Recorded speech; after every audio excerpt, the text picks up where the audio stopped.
আব্দুল্লাহ ইবনে মাসউদ রাদিয়াল্লাহু তাআলা আনহুর একটা হাদিস।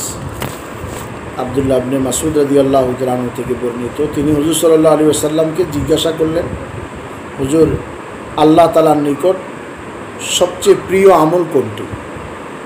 হুজুর সাল্লাল্লাহু আলাইহি ওয়াসাল্লাম উত্তর দিলেন, 1 নম্বর হলো নামাজ। জিজ্ঞাসা করলেন, এরপরে কোনটি? হুজুর সাল্লাল্লাহু আলাইহি ওয়াসাল্লাম উত্তর দিলেন, পিতামাতার সহিত, মা বাবার সহিত সৎ ব্যবহার। সাহাবী আবার জিজ্ঞাসা করিলেন, এর অতঃপর কোনটি? হুজুর ইরশাদ ফরমাইলেন, আল্লাহর রাস্তায় বা আল্লাহর পথে জিহাদ। 3টা আমলের কথা বলছেন, যা তিনোটাই আল্লাহ তাআলার নিকট প্রিয়।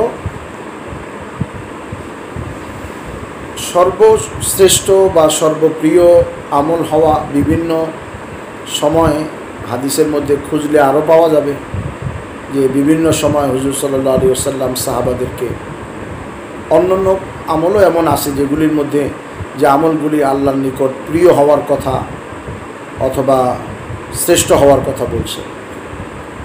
এক কথায় সর্বশ্রেষ্ঠ ও সর্বপ্রিয় হওয়ার বিষয়টা হলো স্থানকাল পাত্র ভেদে, অবস্থার পরিপ্রেক্ষিতে। কখনো কখনো কোনো আমল কারো জন্য শ্রেষ্ঠ হয়, কারো জন্য প্রিয় হয়। যেমন কোরআনে পাকের তেলাওয়াত করা সবচেয়ে সর্বশ্রেষ্ঠ জিকির। আবার অন্য হাদিসের মধ্যে আসছে, লা ইলাহা ইল্লাল্লাহ সর্বোত্তম জিকির। আবার দুরূদ শরীফ পড়া এত উত্তম যে এক সাহাবী হুজুর সাল্লাল্লাহু আলাইহি ওয়াসাল্লামকে জিজ্ঞাসা করলেন, ইয়া রাসূলুল্লাহ, আমি আপনার উপরে দরুদ কতক্ষণ পড়ব? হুজুর বললেন, তোমার যতক্ষণ মন চায়। হুজুর, আমি 3 ভাগের 1 ভাগ পড়ো। হুজুর বললেন যে আরেকটু বেশি হলে আরও ভালো। হুজুর, তাহলে আমি অর্ধেক করি। বলে, করো, আরও বেশি হলে আরও ভালো। বলে, তাহলে আমি 2/3 করি। বললেন, পড়ো 2/3 দুরূদ শরীফ, তবে আরও বেশি হলে আরও ভালো। সাহাবী বললেন যে আমি তাহলে পুরা সময়টাই আপনার উপরে দরুদ পড়ব। হুজুর বললেন, ইদান, মানে যদি তাই হয়, তুমি যদি এমন করতে পারো, ইদান ইউগফারু যামবুকা ওয়া তুকফা হাম্মুকা, আল্লাহ তোমার গুনাহকে মাফ করে দিবেন আর তোমার দুঃখ চিন্তা দূর করে দিবেন। তোমার দুঃখ চিন্তা দূর হওয়ার জন্য আল্লাহ যথেষ্ট হয়ে যাবে। ওয়া তুকফা হাম্মুকা। তো দুরূদ শরীফ অনেক বড় আমল। তো অনেক সময় মানুষ চিন্তা করে যে তাহলে কোনটা করব।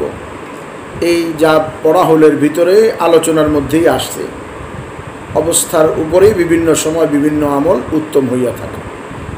যেমন দরুদ শরীফ পড়া, মদিনাতে অবস্থানকালে কোরআন শরীফ পড়ার চেয়েও বেশি উত্তম। মদিনায় অবস্থানকালে কোনো আলেমের মতে যে তাৎক্ষণিকভাবে কিছু সময়ের জন্য কোরআন শরীফের চেয়েও দরুদ শরীফ পড়া বেশি উত্তম হয়ে যায়। তো মোট কথা, বিভিন্ন সময় স্থানকাল পাত্র ভেদে শ্রেষ্ঠত্ব ও প্রিয় হওয়াটা পরিবর্তন হয়। এক হাদিসের মধ্যে যে হাদিসটা পড়া হলো, ইবনে মাসউদ রাদিয়াল্লাহু তাআলা আনহু থেকে, তিনি হুজুরকে জিজ্ঞাসা করলেন, প্রিয় আমল কোনটা? হুজুর 3টা আমলের কথা বলছেন পরপর, এরপর কোনটি, এইভাবে 3টা আমল। প্রথম বলছেন নামাজ, দ্বিতীয় মাতা পিতার সহিত ভালো ব্যবহার, আর 3 নম্বর আল্লাহর পথে জিহাদ করা। এই 3টা জিনিসের মধ্যে প্রথম হলো নামাজ। নামাজ হলো শরীয়তের জান, গোটা শরীয়তের প্রাণ। অর্থাৎ আল্লাহ পাকের নাজিলকৃত সমস্ত আহকাম এর মধ্যে সবচেয়ে গুরুত্বপূর্ণ, সবচেয়ে দামি এবং সবচেয়ে বেশি আল্লাহ তাআলার নিকট মাহবুব হলো নামাজ। এই কারণে আল্লাহ পাক সমস্ত আহকাম শরীয়তের ফেরেশতার মাধ্যমে হুজুর সাল্লাল্লাহু আলাইহি ওয়াসাল্লাম এর উপর নাজিল করছেন। কিন্তু দেখা যায় একমাত্র নামাজই এমন একটা হুকুম যেটা জিবরাইলের মাধ্যমে না দিয়ে আল্লাহ স্বয়ং নিজে হুজুরকে মেরাজের রাত্রিতে যখন হুজুরকে কাছে নিয়ে গেছেন, সরাসরি হুজুর আল্লাহ পাক হুজুরকে এই তোহফা বা এই হাদিয়া নামাজ দিছে। এই জন্য নামাজ শরীয়তের মধ্যে সবচেয়ে বেশি গুরুত্ব রাখে। এর পুরস্কারও আল্লাহ তাআলার কাছে অনেক, আর গুরুত্বও অনেক, আর এই নামাজে অবহেলার তিরস্কারটাও অনেক। অন্যায় নামাজকে ছেড়ে দেওয়া, অবহেলা করার উপরে তিরস্কারও অনেক, আর নামাজ আদায়ের উপরে পুরস্কারও অনেক। মাত্র 2 রাকাত নামাজের পুরস্কার অনেক বেশি, অনেক বেশি। আর নামাজ না পড়ার শাস্তি এটাও অনেক বেশি। এই জন্য নামাজ শরীয়তের মধ্যে সবচেয়ে গুরুত্বপূর্ণ হুকুম। যার নামাজ ঠিক বলছে তার পুরা জীবন ঠিক। এই জন্য নামাজকে সুন্দর করার জন্য নামাজের 2টা দিক আছে, সব জিনিসেরই 2টা দিক আছে। একটা হলো তার বাহ্যিক অবয়ব গঠন, আর একটা হলো তার ভিতরের প্রাণ। একটা হলো একটা স্থাপত্য বা একটা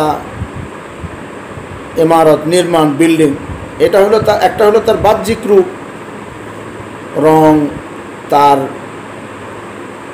ডেকোরেশন, তার কামরা, দরজা।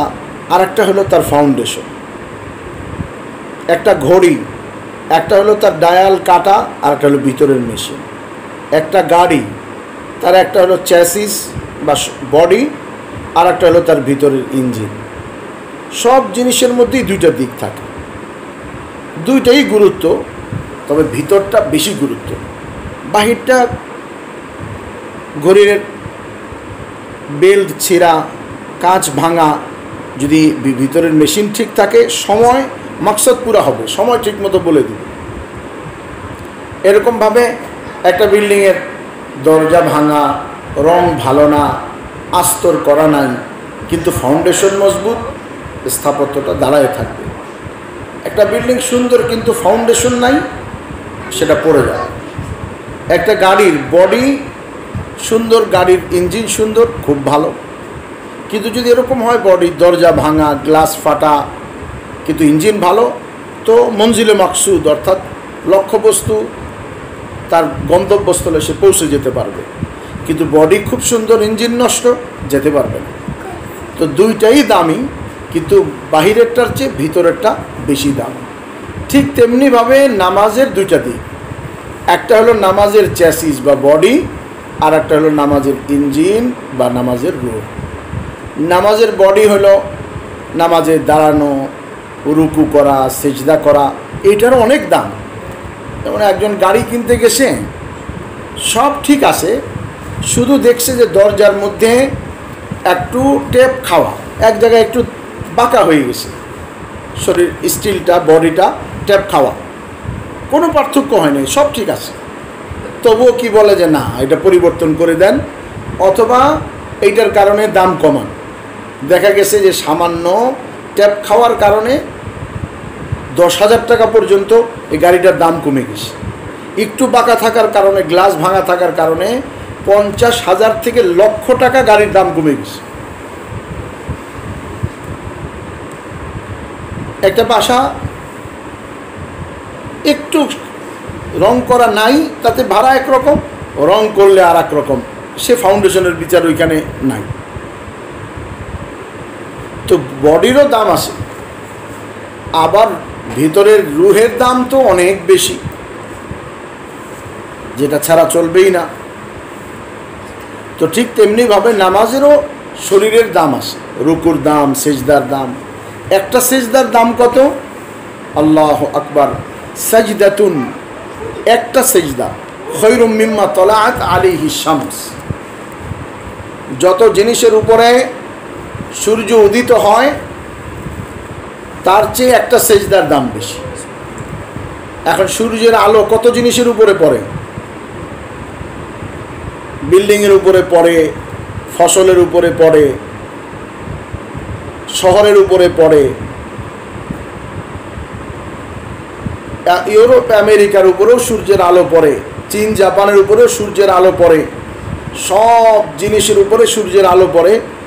এই যত জিনিস, গোটা জাপান ও জাপানের টেকনোলজি, কোরিয়া ও কোরিয়ার টেকনোলজি, তারপরে চীন আর চীনের কলকারখানা, তারপরে ইন্দোনেশিয়া, মালয়েশিয়া, সিঙ্গাপুর, আর তারপরে ফিলিপাইন, তারপরে হিন্দুস্তান, পাকিস্তান, বাংলাদেশ, এরপরে মধ্যপ্রাচ্য, আরব দেশের তেল, আরব দেশের তাদের সম্পদ, এরপরে ইউরোপের সম্পদ, এরপরে আমেরিকার সম্পদ, আমেরিকার বিল্ডিং, যত জিনিসের উপরে সূর্যের আলো পড়ে ওই সমস্ত জিনিসের চেয়ে একটা সেজদার দাম আল্লাহ তাআলার কাছে বেশি।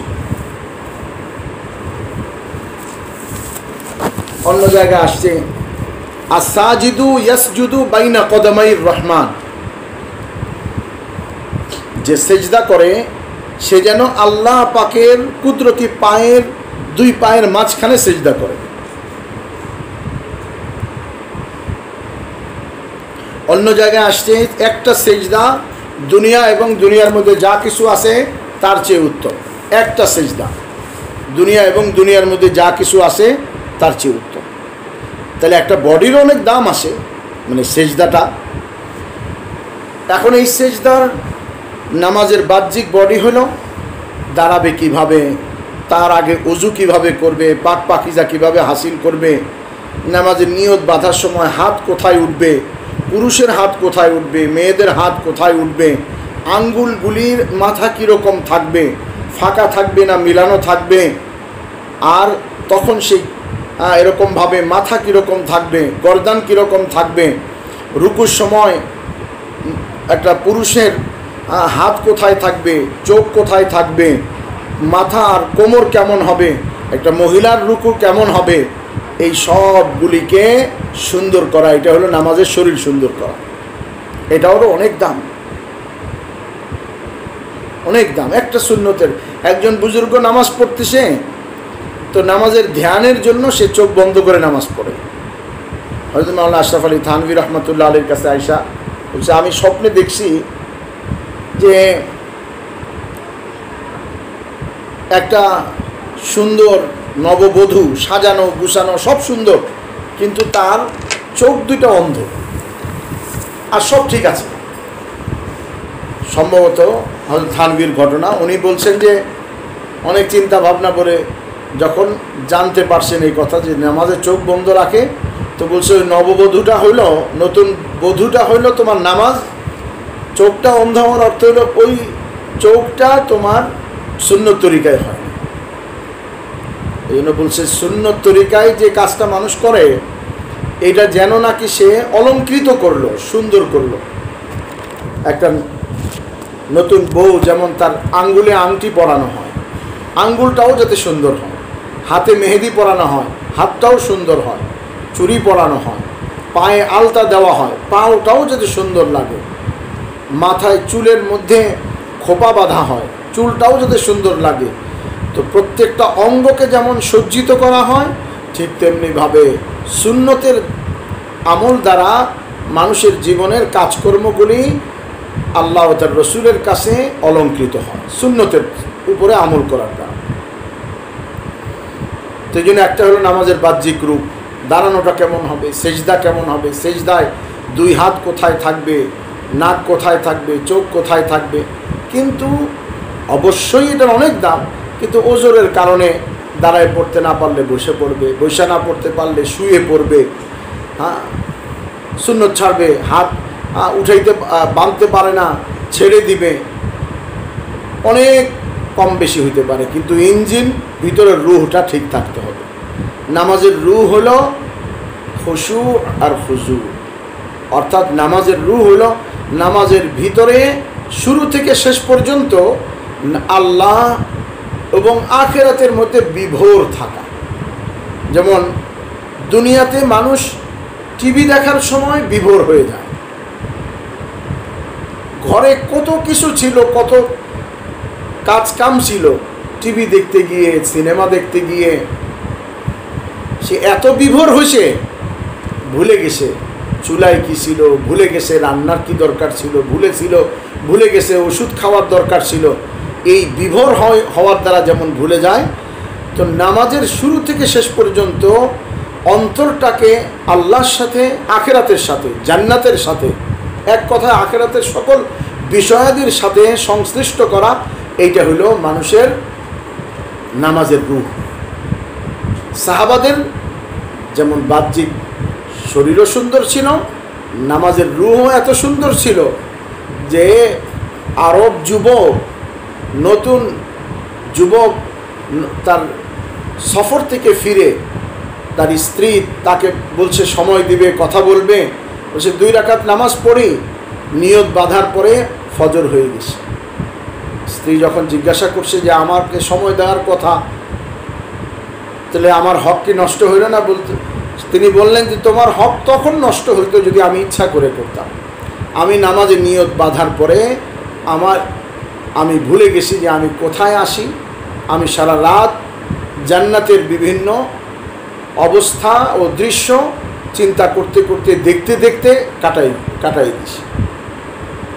এখন এইটা এমনিতেই হবে না। আমরা আমাদের মনোজগৎটা দুনিয়ার সাথে, দুনিয়ার কাপড় চোপড়, খানা পিনার সাথে এত বেশি সম্পৃক্ত যে আমাদের এই মনোজগৎটা নামাজের মধ্যে সন্তানাদি ও কাপড় চোপড় ও খানা পিনায় বিভোর থাকে। যদি আখিরাতের লাইনে অনেক বেশি আলোচনা, অনেক বেশি ফিকির, অনেক বেশি মুজাকারা করা হয়, বারবার নিজের কবর সম্পর্কে চিন্তা করা হয়, মৌত সম্পর্কে চিন্তা করা হয়। আল্লাহ রসুল বলছেন যে আমি তোমাদের মধ্যে 2টা নসিহতকারী রেখে গেলাম, একটা কথা বলবে আর একটা নীরব থাকবে। সরব হলো কোরআন, নীরব হলো মৌতের চিন্তা। একটা মানুষ যদি চিন্তা করে যে আমাদের দাদা নানারা আমাদের চেয়ে কম বয়সের ছিলেন, এখন পৃথিবীতে তাদের কোনো আলোচনা নাই। একদিন আসবে এই হাউজিংয়ে হয়তো শত শত বাড়িঘর হবে, রাস্তাঘাট, এখানকার সমস্ত মানুষ, এখানকার জনবসতি সব কিছু উন্নত হবে, অনেক কিছু হবে, কিন্তু সেদিন আমরা কেউই থাকবো না। তো মানুষ মৃত্যু ও তার পরবর্তী জীবন সম্পর্কে যখন বারবার আলোচনা করবে, হাদিসের মধ্যে আখিরাত সম্পর্কিত বিষয়গুলিকে বারবার আলোচনায় আনবে, কিয়ামতের দিন কেমন হবে, হাসর কেমন হবে, আমলনামা ডান হাতে বাম হাতে দেওয়া হবে, তখন কেমন হবে, আল্লাহ পাক কার উপরে খুশি হবেন, সেদিন সূর্যের আলো কত প্রখর হবে, মানুষ কত কষ্টের মধ্যে থাকবে, হাজার হাজার বছর সেখানে দাঁড়ানো থাকবে, 50,000 বছর সেখানে দাঁড়ানো থাকবে, একমাত্র ছায়া আল্লাহ পাকের আরশ হবে, আরশের নিচে স্থান কারা পাবে, এই কথাগুলি যখন মানুষ আলোচনা করবে, শুনবে, বলবে, শুনবে, বলবে, শুনবে, বলবে, তো এক সময় আসবে যে যখন নামাজের মধ্যে তখনই তো বিভোর হওয়া সম্ভব হবে যখন নামাজের বাইরেও সে আল্লাহ আল্লাহ রসুলের মধ্যে বিভোর থাকে। রান্না করতে করতে আল্লাহ আল্লাহ রসুলের মধ্যে বিভোর, হ্যাঁ, খানা খাইতে খাইতে আখেরাতের মধ্যে বিভোর, আখেরাতের মধ্যে সে মশগুল, আখেরাতের চিন্তা, জান্নাতের খানা, দুনিয়ার কষ্টে আখেরাতের কষ্টের চিন্তা, দুনিয়ার দুঃখে আখেরাতের দুঃখের চিন্তা, দুনিয়ার সুখে আখেরাতের সুখের চিন্তা যখন করবে, তখন এইরকম ব্যক্তি যে নামাজের বাহিরে আখেরাতে মশগুল থাকে, আখেরাতে বিভোর থাকে, তার জন্য নামাজে আল্লাহ আল্লাহ রসুলে বিভোর হওয়া কোনো কঠিন ব্যাপার না। তো এই নামাজ যখন সুন্দর হবে, তো আল্লাহ তাআলা মানুষের যত রকমের প্রয়োজন আছে সব প্রয়োজন পুরা করার জিম্মাদারি নিয়ে নিছেন। রুজির জিম্মাদারি আল্লাহ নিয়ে নিছেন, তার কবরের জিম্মাদারি আল্লাহ নিয়ে নিছেন, তার হাসরের জিম্মাদারি আল্লাহ নিয়ে নিছেন, তার পুলসিরাতের জিম্মাদারি আল্লাহ নিয়ে নিছেন, তাকে জান্নাতে আল্লাহ নিজ দায়িত্বে পৌঁছাইবার জিম্মাদারি আল্লাহ নিয়ে নিছেন। 2 নম্বর বলছে পিতা মাতার সাথে সদ্ব্যবহার, এটাও আমলের মধ্যে সবচেয়ে ভালো আমল। পিতা মাতাকে মহব্বত করা, তাদেরকে খানা পানি দেওয়া, তাদের সাথে কিছু ভালো ব্যবহার, কিছুটা দুনিয়াবি জিনিস দ্বারা উপকৃত করা, এটা তো কাফের মুশরিকের মধ্যেও আসে। হিন্দুরাও তার মা বাপকে করে, খ্রিস্টানরাও তার মা বাপরে করে, নাস্তিকরাও তার মা বাপের সাথে করে, কিন্তু মুসলমানের তারা এটাকে আমল মনে করে না। তাদের কাছে এটা আমল নয়, এটা তাদের খাহিশ। মাকে বাপকে ভালো লাগছে তো ইজ্জত করে, সম্মান করে, কাপড় পরায়, খানা খাওয়ায়, ভালো লাগে না এতে বলছে, আবার এই কথা বলতেও দ্বিধা করে নাই যে তুমি আমার জন্য কি করছো, আমি তো তোমাদের এনজয়ের ফসল মাত্র। 2 রকমই আসে, কিন্তু মুসলমানের ক্ষেত্রে একমাত্র সন্তানের জন্য মা বাবাকে সম্মান করা, এহতেরাম করা, ইজ্জত করা, মা বাপকে মহব্বত করা, এটা এত বড় আমল যে শরীয়তের মধ্যে রাস্তায় কাটা কষ্টদায়ক বস্তু সরানো থেকে একদম রাষ্ট্র পরিচালনা পর্যন্ত যত আমল শরীয়তের আসে, নামাজ, রোজা, হজ, যাকাত, দান, সদকা, খয়রাত, জিহাদ, সব কিছুর মধ্যে যে 3টা আমলকে সর্বাগ্রে রাখা হয়েছে বা সর্বপ্রিয় বলা হয়েছে, তার মধ্যে দ্বিতীয় আমল হলো মা বাবার সাথে সদ্ব্যবহার। রাসূল সাল্লাল্লাহু আলাইহি ওয়াসাল্লাম এই ব্যাপারে যেমন নাকি আল্লাহ তাআলা যেমন নাকি কোরআনে পাকের মধ্যে বলছেন মা বাবার কথা, অনেক জায়গায় অনেক রকমভাবে বলছেন। 2টা জায়গা উল্লেখযোগ্য। একটা জায়গায় বলছেন যে আমি বনি ইসরাইলের সাথে চুক্তি করছি যে আল্লাহ আমার সাথে শরীক করবে না, আর একটা হলো মা বাবার সাথে ভালো ব্যবহার করবে। ওয়াইদ আখাযনা মিসাকা বনি ইসরাইল লা তা'বুদুনা ইল্লাল্লাহ ওয়া বিল ওয়ালিদাইনি ইহসান। আমি বনি ইসরাইলের থেকে এই চুক্তি, তাদের সাথে আমার এই অ্যাগ্রিমেন্ট হয়েছে, তাদের থেকে ওয়াদা নিছি 2টা কাজ করতে পারবে না। আর আল্লাহ পাক আর এক জায়গায় বলছেন সাবধান, ওয়ালা তাকুল লাহুমা উফ, মা বাপের কোনো কথার উপরে উফ কষ্টটুকু প্রকাশ করতে পারবে না। অর্থাৎ ভিতরে কষ্ট লাগতে পারে অনেক ক্ষেত্রে, মানুষ আল্লাহ বিচিত্র স্বভাবের অধিকারী বানাইছেন। মা বাপ এক জিনিস চাইতেছে, তুমি আর এক জিনিস চাইতেছো, 2 রকম হইতে পারে, কিন্তু প্রকাশ করার অধিকার নাই। তুমি সেটাকে উফ বলতে পারবে না। তোমার রায় মন্তব্য তুমি জানাইতে পারো যে আব্বা আমি এরকম চাইছিলাম, আম্মু আমি এরকম চাইছিলাম, কিন্তু তুমি উফ এই বলার অধিকার। উলামা ইকরাম কেউ বলছেন যে উফ শব্দটাই হারাম, কেউ বলছে উফ দিয়ে বোঝানো হয়েছে এমন কোনো শব্দ যেটাতে নারাজি প্রকাশ পায়, ইস, দূর, এই ধরনের কোনো শব্দ ব্যবহার করা যাবে না। এটা এরকম হারাম যেরকম নাকি মিথ্যা হারাম, যেরকম চগলখুরি হারাম, যেরকম শুকরের গোশত হারাম, যেরকম চুরি ডাকাতি হারাম, এরকমই হারাম। ওয়াবিল ওয়ালিদাইনি ইহসানা ওয়ালা তাকুল লাহুমা উফ ওয়ালা তানহারহুমা ওয়া কুল লাহুমা কওলান কারীমা। আর তাদের সাথে কথা বলবা বিনয়ের সাথে, নম্রতার সাথে। তো দ্বিতীয় আমল হলো মা বাবার সাথে ভালো ব্যবহার করা। তো এক হলো আল্লাহ পাক বলছেন, আল্লাহর রসুলও বলছেন, আল্লাহর রসুল আমল করে দেখাই দিয়েছেন। যদিও ওনার আব্বা ওনার জন্মের আগেই ইন্তেকাল করছেন, আম্মা 6 বছর বয়সে ইন্তেকাল করছেন। হুজুর সাল্লাল্লাহু আলাইহি ওয়াসাল্লাম এরকম না যে আমি তো নবী, তো আমার মা বাপেরও নবী না, সে আচরণ করেন না। মা বাবার সাথে উনি সন্তানের সুলভ আচরণ করছেন। শুধু তা না, ওনার আম্মা যখন ইন্তেকাল করছেন, তো যে ওনার আম্মা যে বাদিকে রেখে গেছিলেন,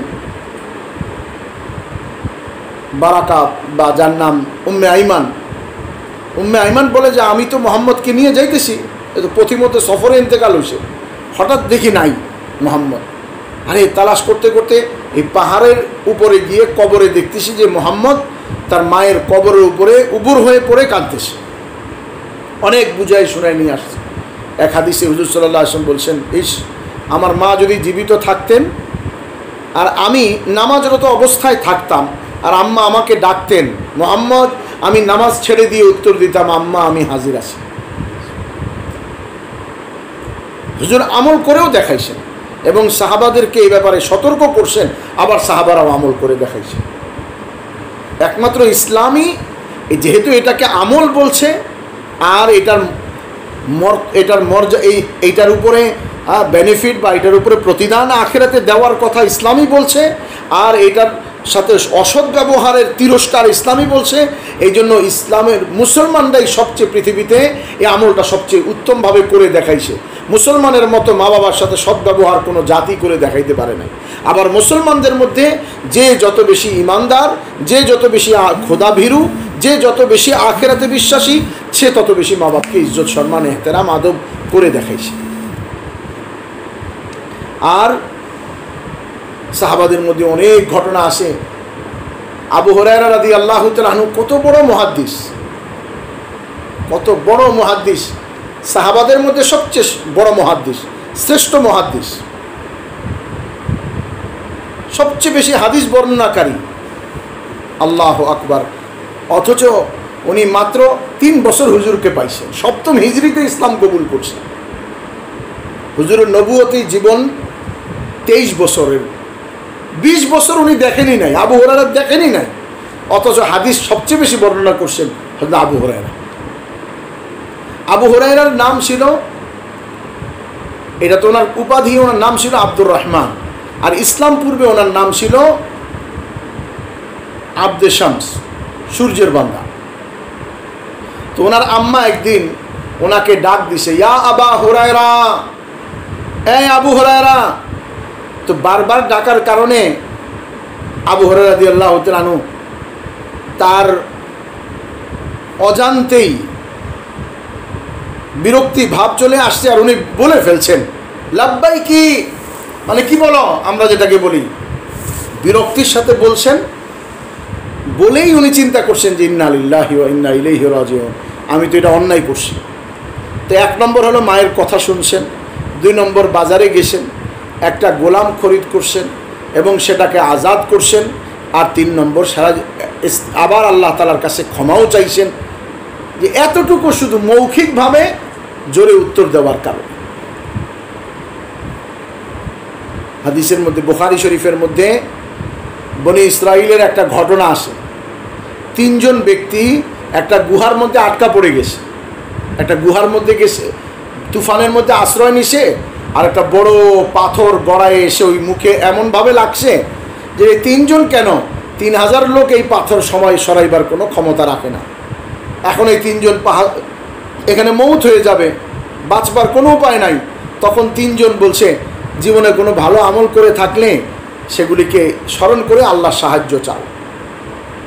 তো তার মধ্যে একজন বলছে, আল্লাহ আপনি জানেন আমি আমার মাকে মহব্বত করতাম, সম্মান করতাম, আমার মায়ের খেদমত করতাম, আমি সারাদিন কাজ কাম করে একটু দুধ নিয়ে আসতাম, আর আমার মাকে আগে পান করাইতাম, তারপরে আমার বিবি বাচ্চাকেও দিতাম। একদিন রাতের বেলা নিয়ে ফিরছি, আমার মা ঘুমিয়েছিল, বাচ্চারা অনেক কান্নাকাটি করছে, চাইছে। তো আমি চিন্তা করলাম এই আমলটা আজকে নষ্ট হয়ে যাবে, এই জন্য বাচ্চাদেরকে না দিয়া আমার মায়ের ঘুম ভাঙার অপেক্ষায় রইলাম। আল্লাহ এই খেদমতটা যদি, আমার মায়ের এই খেদমতটা যদি তোমার সন্তুষ্টির জন্য করে থাকি, তাহলে আজকের এই বিপদের থেকে আপনি আমাকে উদ্ধার করেন। তো 3 জনে 3টা আমল উল্লেখ করছে, তার মধ্যে একটা আমল মায়ের খেদমত ছিল। 3 জনের আমল, পাথর কিঞ্চিত কিঞ্চিত সরে, 3 জনের আমল দ্বারা পাথরটা সরে গিয়ে 3 জন জীবন ফিরে পাইছেন, আর দুনিয়াতে তারা এরকমভাবে ওই বিপদ থেকে উদ্ধার হয়েছে। আর 3 নম্বর হলো আল্লাহর পথে জিহাদ। জিহাদ কিয়ামত পর্যন্ত এই হুকুম বলবৎ থাকবে, জিহাদ কিয়ামত পর্যন্ত এই হুকুম বলবৎ থাকবে। দ্বীনের জন্য, ইসলামের জন্য, ঈমানের জন্য, আল্লাহর দ্বীন দুনিয়াতে কায়েম করার জন্য, আল্লাহর কালিমাকে বুলন্দ করার জন্য প্রয়োজনে জান দিতে হলে জান দিবে। এটার প্রেক্ষাপট কোথায়, কখন এটার মৌকা আসে, প্রকৃত জিহাদ কোনটা হবে, এটা তো উলামা ইকরাম সিচুয়েশন, অবস্থা, দেশ, স্থান, কাল, পাত্র বুঝে উলামা ইকরাম সম্মিলিতভাবে বা উলামা ইকরাম কোরআন হাদিসের আলোকে বলবেন। কিন্তু আমরা সাধারণ ইমানদারদের দিলের মধ্যে এই মজবুতি রাখতে হবে যে সর্ব অবস্থায় আমি তৈরি, যদি ইসলামের জন্য, আল্লাহর জন্য, আখিরাতের জন্য, ঈমান বাঁচানোর জন্য যদি প্রাণ দিতে হয় তো প্রাণ দিবে, যদি কোনো সময় নেয়ার প্রয়োজন হয় নিয়েও নিবে। কিয়ামত পর্যন্ত এই হুকুম চালু থাকবে। আমাদের মধ্যে কিঞ্চিত এখানে একটু সামান্য সমস্যা হলো যে যতক্ষণ পর্যন্ত যেখানে জেহাদের প্রকৃত জেহাদ প্রেক্ষাপট নাই, সেখানে জেহাদের এই ফজিলতগুলি, আল্লাহর দ্বীন প্রচার প্রসারের জন্য দাওয়াত ও তবলিগের কাজ, তালিম ও তরবিয়তের কাজ, তালিম ও তাজকিয়ার কাজের মধ্যেও এই নেকিগুলিকে ব্যবহার করা হয় রূপক অর্থে। কিন্তু ধীরে ধীরে যদি আমরা মনে করি এটাই আসল জায়গা আর প্রকৃত জায়গাটাকে অস্বীকার করি, এটা হলো আমাদের দিমাগ বা আমাদের মস্তিষ্কের মানে ভ্রান্ত পথ। এটা থেকে আল্লাহ আমাদেরকে হেফাজত করেন। এখন যেহেতু তরবারির জেহাদ যদি প্রয়োজন হয় তো ইনশাআল্লাহ করব। মেয়েরা নিয়ত রাখবে যে সাহাবাদের মতো যদি এরকম আমরা জেহাদের ময়দানে পানি আগায় দেওয়া, তারপরে সেবা শুশ্রূষা করা, সামান বেঁধে দেওয়া, এই সুযোগ আসে আমরাও এটা করব। কিন্তু যতদিন এইরকম কোনো প্রেক্ষাপট তৈরি না হয়, প্রয়োজন না হয়, তৎসময় পর্যন্ত কি করব? আমাদের জন্য আমাদেরকে আল্লাহ বঞ্চিত করেন নাই। এই জিহাদের হাদিসের সকল ফাজাইল, সকল বেনিফিট আর সকল প্রতিদান আর উপকারগুলি নেওয়ার জন্য আমাদেরকে আল্লাহ একটা রাস্তা করে দিয়েছেন যে ঠিক আছে, এলায়ে কালিমাতুল্লাহর জন্য দাওয়াত তাবলীগের কেউ কাজ করবে, তো এলায়ে কালিমাতুল্লাহর জন্য জিহাদ করলে যেমন নাকি, চলো দাওয়াতের কাজ করলে ওরকম নাকি। ততদিন পর্যন্ত আমরা দাওয়াতের কাজ করব। এবং দাওয়াতের কাজ তালিম তরবিয়তে যারা আছে তারাও দাওয়াতের কাজ করেন, পীর মাশায়েখ তারাও দাওয়াতের কাজ করেন। তবে অবশ্যই এটা ঠিক অনস্বীকার্য যে মৌলানা ইলিয়াস রহমাতুল্লাহ আলাইহির মাধ্যমে আল্লাহ যে নকশাটাকে দাঁড় করাইছেন এটা হলো একটু ব্যাপক। এইটা আসবাহ বিজুহদিন নবী, হুজুরের মেহনতের সাথে একটু বেশি মিল রাখে।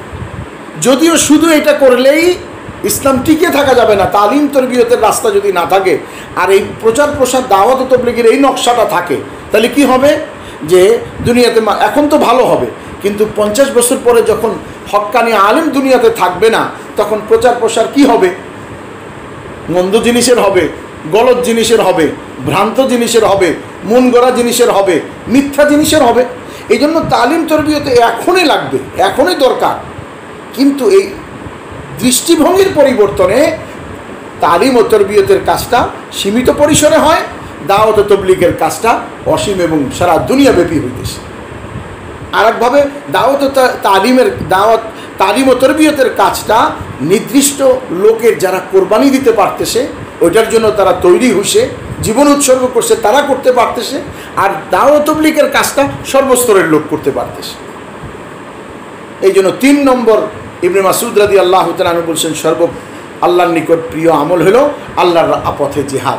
তো এই অর্থে যে এখন হলো যে দাওয়াত ও তাবলীগের মেহনতের সুযোগ আছে, তখন আল্লাহর রাস্তায় সময় লাগানো, মসদুরা সহ ওয়াক্ত লাগানো শর্ত সারাইতের সাথে।